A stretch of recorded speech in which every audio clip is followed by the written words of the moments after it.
रात के 12 बज रहे थे। गांव में हर तरफ सन्नाटा था। ठंडी हवा दरख्तों के पत्तों को हिला रही थी, जैसे कोई आहिस्ता आहिस्ता कुछ कह रहा हो।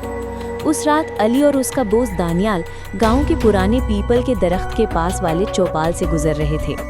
ये जगह बरसों से वीरान थी, क्योंकि लोग कहते थे कि यहाँ कोई सरगोशी करने वाला साया रहता है। दानियाल ने डरते हुए कहा, यार वापस चलते हैं, मुझे अच्छा नहीं लग रहा।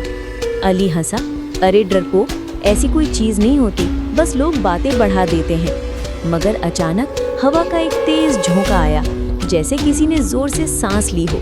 चौपाल की टूटी हुई लकड़ी की खिड़की खुद ब खुद चरचर करने लगी। दोनों रुक गए।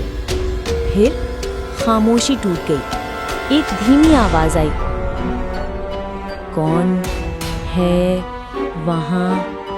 दानियाल की सांस अटक गई। अली, ये तूने सुना? अली ने हिम्मत करते हुए जवाब दिया, हाँ, शायद किसी ने मजाक किया है। वो दोनों दरख्त के पीछे छिपकर चौपाल की तरफ देखने लगे। अंदर अंधेरा था, मगर कमरे के कोने में कोई हल्की सी सफेद सी झलक नजर आई, जैसे कोई बुर्का पहने औरत, जिसका चेहरा नहीं था। दानियाल ने कांपते हुए कहा, ये कौन है?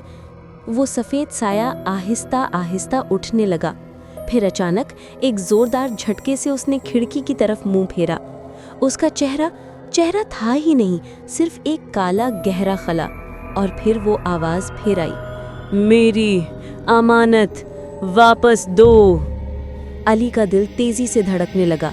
कौन सी अमानत? हमने कुछ नहीं लिया। साया करीब आता गया। उसके कदमों की आवाज नहीं आ रही थी, मगर जमीन कांप रही थी। अचानक दरख्त के पीछे कुछ गिरा। दोनों ने देखा, वो एक पुराना मिट्टी से भरा हुआ लॉकेट था। शायद वही चीज थी जो किसी जमाने में इसी चौपाल में रहने वाली औरत की मिल्कियत थी, जो एक आग के हादसे में मर गई थी।